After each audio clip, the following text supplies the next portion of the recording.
everybody, welcome to HomeRecordingMadeEasy.com podcast. I'm your host, David Vignola. This week is episode number 6. Thank you so much for joining me once again. This week's topic, the question, do I need to upgrade my studio computer? And what should I look for when upgrading? This is a question that comes up an awful lot in the emails that I get, and we're going to take a look at that whole subject, whether you should upgrade your studio computer, and if you need to, what do you look for? We're also going to answer a question in this week's mailbag segment. So now let's get ready for episode 6. Do I need to upgrade my studio computer? What to look for? Right here on the HomeRecordingMadeEasy.com podcast.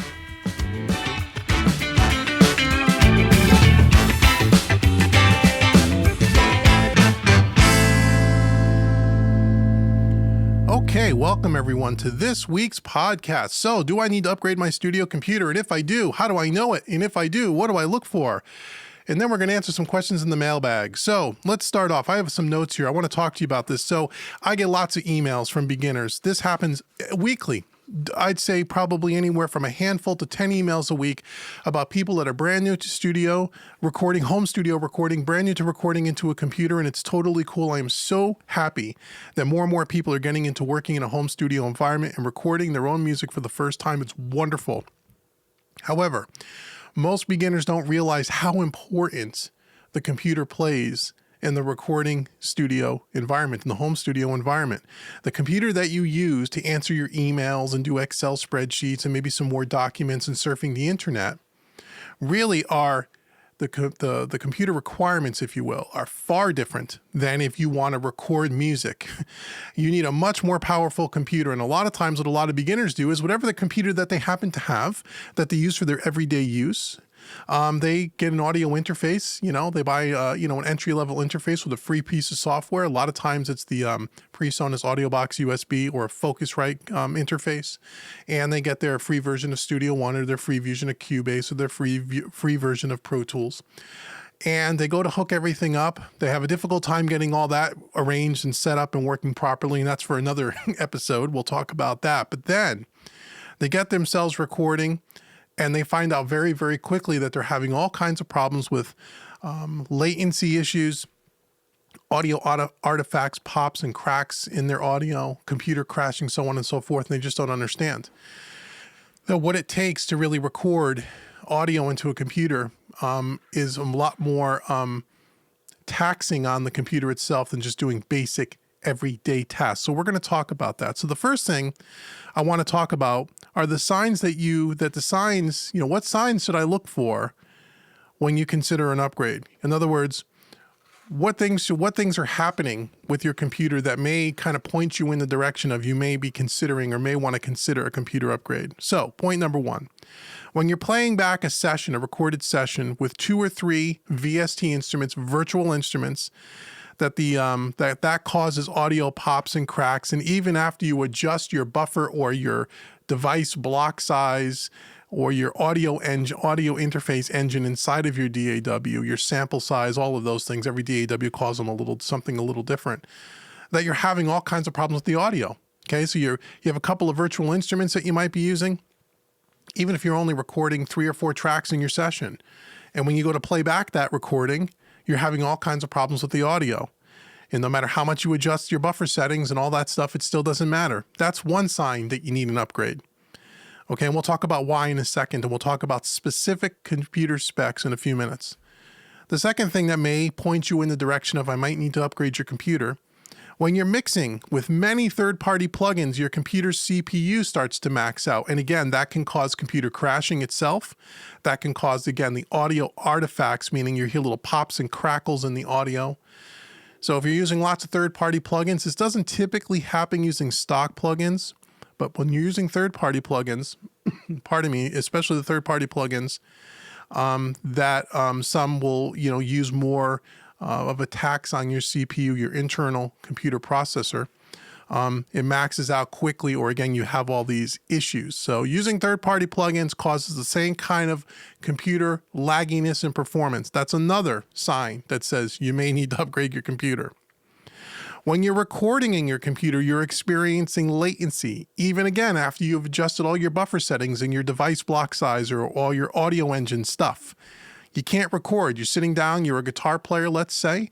You're strumming that guitar, and from the time that you hit the strings to the time you hear it back in your headphones, there's a noticeable delay. That delay is called latency. Now, there are ways to fix that with some of the settings inside of your computer, but even after you've gone through all of that, you're still having latency problems. That has a lot to do with the computer specs itself. So that's another sign. Or you're experiencing lots of computer crashing when recording and or mixing. Okay, now some people will say that's the DAW. A lot of times it's not the DAW. A lot of times it has to do with the fact that your computer is underpowered for what you're trying to do with it. And as I said in the very beginning of this, what you use your computer for as far as just, checking emails and your daily life activities, surfing the internet, watching YouTube videos, listening to this podcast, and all those types of tasks, a computer, it doesn't need to be nearly as spec'd out and as powerful than it needs to be when you're trying to record and mix music and create music in a home studio environment, or any studio for that matters. Okay? So those are four of the main things that tend to happen all the time. And these are the emails that I get. Those four conditions that I just mentioned are happening to folks, and they email me. What do I do? How come this is happening? I don't understand. I watch people on YouTube record it super easy. I'm having all these problems. 9 out of 10 times, after we got through changing some of the settings, it's usually the computer and the specs. It's an older computer. It doesn't have the horsepower or the specs that you need to record and mix frustration-free. And that's important when you're a beginner. Learning the software, learning the whole process of recording and mixing is daunting enough. The last thing you need is to have computer problems. So when you're purchasing a new computer, I want you to consider these things. These are the 5 things that I tell all of my followers and students when they ask me about computers. First tip, and I really want you to think about this. You want to buy a computer that's going to last you at least 5 years minimum. Okay, you don't want to have to buy a computer every year and a half. So you got to think about some things. Where is your studio going to be in the next 5 years? Is this just a hobby, things you're just going to do once in a while? Are you doing this as a more full-time hobby, meaning that you're in your studio every weekend, every night after work? You're, writing music, releasing music for yourself or a band, your band or whatever? Or are you someone who is looking to do this more as a side hustle, as a side business? I want to record some local bands to make a few extra bucks on the side so I can use that money to support my hobby in my studio. Or I want to mix work for clients. I want to become a home studio business, whether it's part-time or full-time. Okay, you got to think about those things, because those things are going to really heavily dictate, well, do you really need another computer or not? And if you do, what do you want to buy? We'll talk about that in a second. So think about those things. And what I try to tell people is you want to try to overbuy what you really need. So in other words, don't buy your first computer upgrade. Buy what the second computer upgrade would entail, if you can. And in today's day and age, especially if you're listening to this in the year 2020, hopefully you're listening to this when I first release it, but even if you're listening to this a couple of years down the road. But for now, and it has been like this for a couple of years, so it should apply no matter when you're listening to this podcast. Take advantage of these zero interest financing programs that a lot of these credit card companies have, a lot of your favorite online retailers have. Sweetwater.com. Links will be in the description box below. Or any of your favorite stores. They're all offering credit cards, low interest rates. Some companies like Sweetwater will offer 48 months with no interest. So you can spend a little bit more and you can drag out the monthly payments and not have to worry about paying interest. That's something to consider when making an investment like your computer. Okay, your computer is the heartbeat of your studio. Okay, it's like the engine of the car. You can have the most beautiful car in the world with the shiniest wheels and the coolest interior and the loudest stereo system known to mankind that you can hear 5 blocks away. But if you don't have an engine in the car that actually starts and runs, the car never leaves the garage, right? Same thing with the computer. Computer of your studio is the heartbeat. Doesn't matter about all the fancy plugins, the fancy software, the beautiful studio gear, the studio monitors, all that stuff doesn't matter if the computer can't do what you want it to do. Okay, so think about that. Where are you going to be? Try to buy something that's going to last you at least 5 years. If at all possible, overbuy the computer because you know, as far as specs go, we're going to talk about specs right now. Okay. And try to take advantage of any kind of financing to help you spread out that money. So you just don't buy on the cheap and just get something that's slightly better than what you have. Don't want to do that. That'd be a big mistake. And you'll find yourself in a year, you'll find yourself needing another computer and you'll end up spending more money in the long run. Okay. So now when you're looking for a new computer, let's talk a little bit about specs. It's really simple. You don't even need to be a computer savvy person to realize this. There are a couple of things you want to look for. The very first thing you want to do on a computer, no matter what you buy, Mac or PC, and we'll talk about that in a minute, is you want to try to max out the computer's memory, if at all possible. Now, every DAW company, and I mean every one of them, when you look at the minimum computer specs required to run their software, they will tell you 8 gigabytes of RAM. I'm here to tell you, if you learn nothing else from this episode, do not buy a computer with 8 gigs of RAM in it. 8 gigs of RAM, you are going to tap that out so quickly, you're going to have all kinds of problems. Yes, the software will technically run. It will not run efficiently. And if you try to do any kind of heavy recording or even mild recording, any kind of mixing where you're using, you know, more than just the stock plugins, you're going to have a problem with 8 gigs of RAM. Trust me. Okay. You want a minimum of 16 gigs of memory in any computer that you buy or upgrade. And memory is so inexpensive today that most modern computers that are in the last 3 or 4 years, you could put more than it used to be back in the day, 16 gigs was all you can physically put in the machine. Today, you could buy computers with 128 gigs of RAM. Now, you don't need to go that crazy. You want to have at least 16, preferably 32 or 64. RAM is cheap. So when you buy a computer, if you're buying a new one, upgrade the RAM. Okay. Or if you're buying a computer, building it yourself, buy the RAM, get as much RAM in that computer as you possibly can. That's step one. Step two, get the fastest CPU processor you can afford. Now, this is something that's not easily upgradable down the road. So you want to get this right the first time. With memory, with a lot of computers, especially on the PC side, you could buy 16 gigs and then you want to upgrade it down the road. You can just slap in a couple of more sticks of RAM. But in a Mac, if you're buying Mac, especially the iMacs, the Mac Minis today, a lot of the memory is soldered onto the motherboard, so you can't upgrade it easily, so you want to do that at time of purchase. But with PC, it's different. But for the CPU, it's not easily upgradable. Certain PCs and certain older Macs, you can upgrade the CPU if you're tech savvy and you want to be able to do that. You can do that stuff. Most of us can't, especially me. So buy the fastest CPU you can afford. This is where I talk about overbuy the computer. Okay. You know, a minimum today standards, you want at least a quad core processor, 4 cores.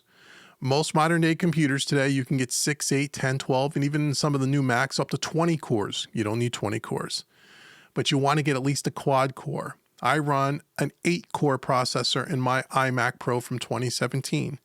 A 6-core will do you just fine. But if you can afford a 6, no problem. If you can get an 8, get an 8. Okay? Get as much as you can. Remember, 5 years this is going to last. At least 5 years. Try to get 7 years. I try to buy a computer that's going to last me 10 years. About every 8 years to 10 years, I buy a new computer because the technology changes. It gets so much faster. My requirements in my studio get more heavy duty as far as video editing and stuff, not so much audio, that I like to have a new computer. About 8 years or so, I upgrade. You want to do the same thing. Not before then. This is a big investment, right? So let's buy it right the first time. Okay, so get the biggest or the fastest processor you can afford, a minimum of a quad core. If possible, and today, pretty possible, get a computer with an internal SSD drive, not a mechanical hard drive.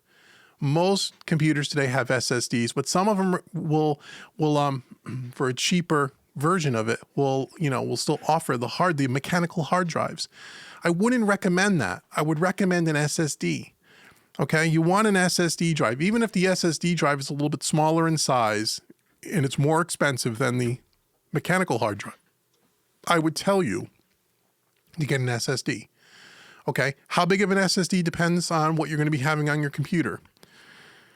But I would say if you could get, a minimum of a 512 gigabyte, 1 terabyte is usually enough, where you can run all your applications, and then you can run on a second SSD drive, an external, like a USB or a Thunderbolt where you plug it in.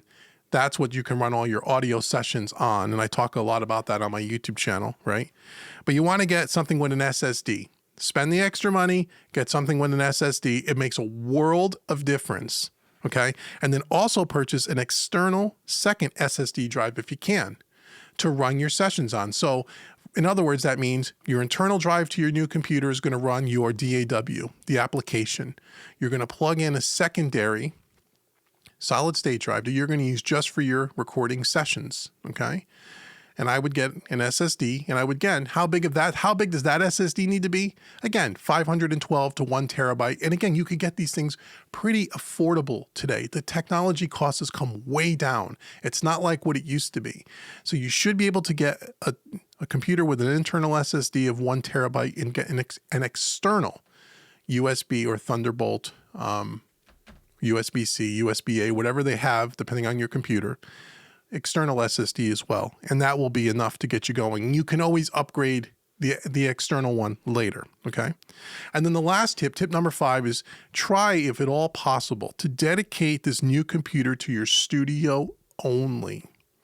Don't use this computer, if you can, as a multi thing where you're doing emails and internet and watching YouTube videos and doing spreadsheets and all this other stuff. You're going to clog that computer with a bunch of stuff on it that's going to make it run less efficient. This new computer you're going to buy or upgrade is going to be as efficient as you can possibly make it, and it's going to be dedicated for your studio work.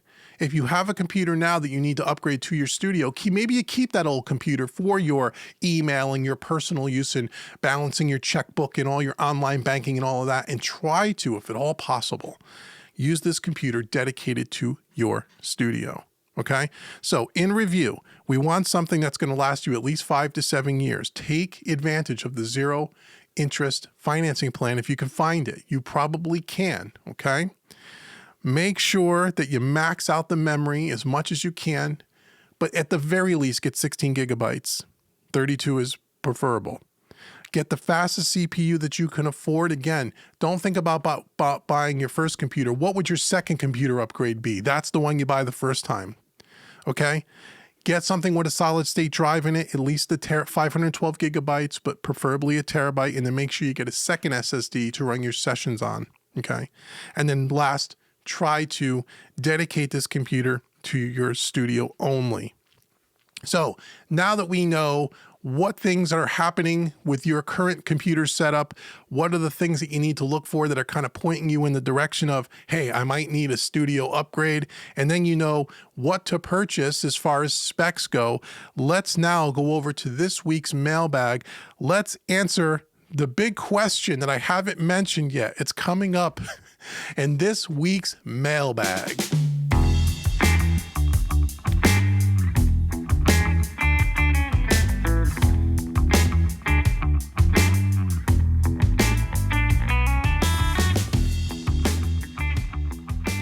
Okay, let's check out this week's mailbag. So this week's mailbag comes from Michael Palmer from the great city of Toronto in Canada. Michael, thank you for writing in. This is a big one. This is the one everyone's waiting for.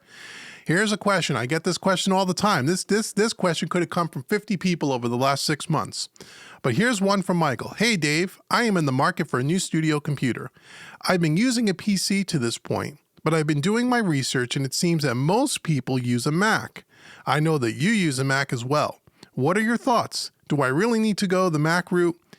They seem a bit more expensive, but I'm also growing tired of all the Windows updates and how finicky Windows can be. Any advice would be greatly appreciated. Again, Michael Palmer from the great city of Toronto, Canada. Michael, thank you so much for writing in. That is such a loaded question, and there's a lot to unpack there. Now, you're correct, and anyone that's been following me for any length of time knows that I'm a Mac person. Now, first, let me say this, okay? I know plenty of people that use a PC in their home studio environment for recording, and they have no issues. They got it running and they're very, very happy. Now, this is at the time of like Windows 7, Windows 10. I used to use Windows way back in the day of Windows Vista, which I can't even remember what year that was, and it was a nightmare. But the computering power was different. Way back then, 2007, 2008 to today, we're talking about 12 years ago, the computering power is so much different. So I will say that I just know people that use PC that have no problem. I know a lot more people that use Mac, okay? I also can tell you that 80%, and 80% is a fair number, 80% of the problems that my students experience when it comes to computer issues, 80% of those emails, when we get down into the weeds of what the problem is, what do you need to do, 80% of them are PC users, okay? Only about 20% of them are Mac users. Mac, in my opinion, and again, everything I'm going to say from this point forward is my opinion. I'm not telling you to run out and buy the most expensive Mac. You don't need to do that. But I'm going to tell you some reasons why I tell my students, if you're in the market for a new computer, especially if you're going to be doing computer recording for your studio, I would tell you to heavily consider a Mac over a PC. And this is why. Number one, Macs are a lot more of a plug-and-play environment than a PC, Windows. Okay, it doesn't matter which company makes the PC, but the Windows format. Okay, and the reason why it's a little more plug-and-play, and the reason why Macs tend to be more stable for computer recording is that Apple makes not only the operating system, but they also make the hardware, the Mac that you're buying with it. The hardware and the software were designed to work well together. Okay, so they tend to be more stable. Windows, on the other hand, Windows was and is designed to run with a lot of anything, a lot of other third-party applications. And so it tends to be a little bit more loosey-goosey. That's an official term, by the way, here. Loosey-goosey, as far as the way things can run with Windows, but then again, has some stability issues. Also, Macs tends to have little to no virus problems. You don't need to run an antivirus program with a Mac. You really do with Windows, and that causes problems when you're trying to run recording software, although they'll tell you to disable all that stuff when you're recording, but just keep that in mind. That's another issue.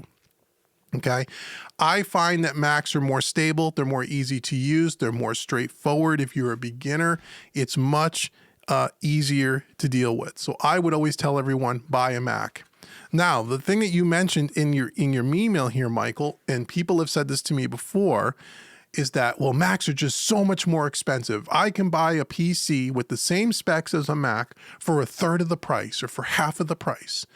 And I'm here to tell you that that's really not the case in the year 2020. Okay, it was the case at one point, no doubt, no doubt. But today it's a lot different. And I know this because when I bought my 2017 or 2018, whatever it is, iMac Pro, before I bought it, I actually researched PCs. I wanted to compare the pricing differences. Now, if you are going to build your own PC, okay, you're going to buy the parts, the components, you're going to build it yourself. You can spec out a very high-end PC box, build it all yourself for a fraction of the cost in buying something like an iMac or a Mac Pro. Absolutely true. And if you're inclined to do that, that's wonderful. And there's lots of YouTube videos and instructions on how to do that. We're not talking about that. We're talking about you don't want to build a computer. You just want to buy a computer. Because when you build a computer, even though you can build it a lot cheaper and get a real high-spec computer, there's no warranty. You don't have things like Apple Care, which is part of Mac, which means you have free support the life of the computer. You don't have those things, okay? You buy it, you put it together, there's a problem, you have to troubleshoot it, okay? Let's put that aside. Let's say you're going to buy a PC versus buy a Mac. To buy a PC that has, as we talked about earlier in this podcast, our minimum requirements, say 16 gigs of RAM with a 1 terabyte SSD, well, let's say a 4-core quad-core processor, okay, without just the box itself, just the PC, you're looking at a minimum of $1,000. You might be able to find something on sale. You might be able to find one of these lower end Dell computers for $600 or so. But to buy a computer like that, you're looking at somewhere around $800 to $1,000. To buy something at 16 gigs of RAM with a 1 terabyte SSD with a 4-core to a 6-core processor, you're looking at about $1,000. And again, now, depending on when you're listening to this podcast, you can research that and you might find it's a little bit more, a little bit less, but that's in the ballpark. Today, you could buy a brand new Mac Mini with those same specs for about $900. Okay, now that's not an iMac. It has a display that's just a computer.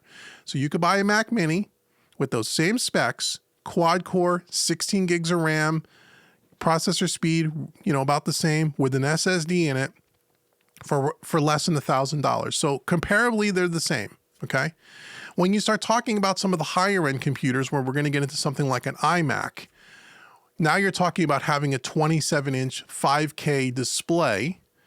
Those run you somewhere between, and again, the pricing changes all the time, but as of the recording of this podcast, you're looking at somewhere around $2,300 to about $2,600 if you wanted 16 gigs of RAM with a 1 terabyte SSD, with a 4 to about, I think there's 6-core processors at this point.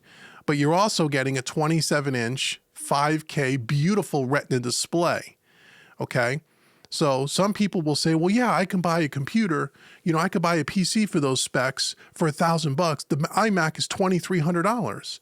Right, because you're getting a 5K 27-inch display. If you had to go out and buy a 5K 27-inch display that looks nice like the iMacs and plug it into your PC tower, you're looking at about $800 for that screen. Again, pricing will change, but current pricing as I'm recording this episode for you guys.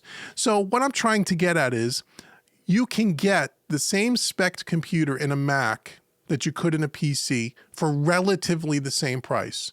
Okay, so the price differential is nowhere where it used to be. So this is another reason why I recommend it. Number one, it's more plug and play, good for beginners. Number two, Mac builds the hardware and the software so they play nicer together. That's one of the reasons why it's more stable. Number three, you get something called Apple Care, which is the extended warranty with any Mac computer. Now, it's an add-on price, depending on which computer you buy, but it could be anywhere from $89 to $169, depending on which computer you buy. It extends your warranty by 3 years, which means you can call Apple 24 hours a day, 7 days a week. You'll get someone on the phone that can help you work through your stuff, and everything is under warranty. Okay. You also have something called the Apple stores. If you're they're worldwide, but certainly in the United States, Apple stores, you have a problem, you can go down to their quote unquote genius bar and you can speak to a Apple tech that really knows the stuff inside now, free of charge, by the way.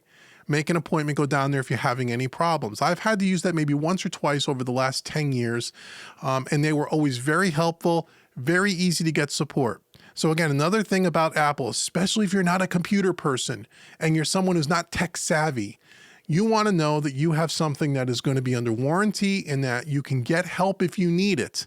You have a much easier time in the Apple ecosystem with that than you do in the PC world. It's not to say that it doesn't exist, but it's not as easy to deal with. Okay, so that's why I recommend a Mac. Okay, I would always tell all my students, go the Mac route. The pricing is about the same. You get better support. It's more plug and play and it's more stable. Okay, that's not to say that you can't record good music or make great music on a PC, because you can. But I would just tell you to be prepared for a little more diving into the more techie side with Windows. You will have to do that. And if you don't mind that, totally fine. But if you want to put all that aside, and like Michael here says, he's getting tired of all the updates and all the finickiness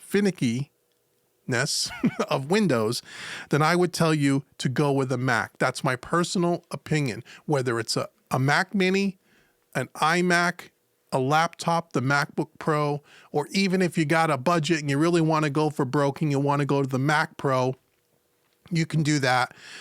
All the Macs that I've had over the years, both in my personal home office and in my studio, and I've had several of them now, I've never once ever had one of those computers fail on me. I could count on one hand, and this is the honest to God truth, that they've crashed on me. And anytime that I ever needed something from the Apple store or whatever, I found it to be a seamless experience that was worth every single penny of the product that I paid for it. Also, last thing to keep in mind, a Mac is going to hold its value a lot more on the used market than a PC. So if you're in the upgrade, say you want to upgrade or you want to sell off your MacBook Pro and get another Mac or whatever you want to do, you don't need to, you just want to change out your computers. You can sell them on eBay and on the used market, and they hold their value a lot more than trying to sell a used PC. That's for sure. So that's another thing to consider. Okay, Michael, so I hope that answers your question. I would tell you go for a Mac if you have the budget.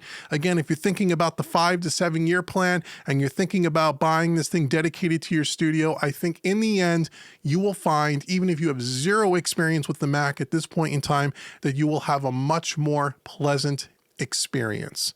Okay, so thank you so much for listening to this episode. I hope this help shed some light on whether you need a computer upgrade, and if you do, what are the things to consider. Now, because you listened to this entire podcast, I want to give you a few things. The first thing I want to tell you is if you're new to homerecordingmadeeasy.com, welcome to the family. Make sure you go to homerecordingmadeeasy.com, and right on the homepage, I want you to get your 5 free mixing training courses. It's my gift to you just for visiting homerecordingmadeeasy.com. And I also want to give you a coupon code for listening to this podcast. You could take 30% off any training course on my website just by using the coupon code podcast30. Podcast30 will get you 30% off anything on my website at homerecordingmadeeasy.com. Make sure you check that out. Also, make sure you like, subscribe, and leave a positive review on your podcast hosting service here for this Home Recording Made Easy podcast. That really does help me. And lastly, but not least, if you really enjoy the craft of mixing and you want to learn mixing in a very non-technical way, perfect for beginners and intermediates, make sure you head on over to mixingmadeeasy.net. Again, all the links will be in the description box and the show notes below. I really appreciate you listening. And until next week's episode, I've been Dave with homerecordingmadeeasy.com. Thank you so much for listening, and I will see you next week. Take care.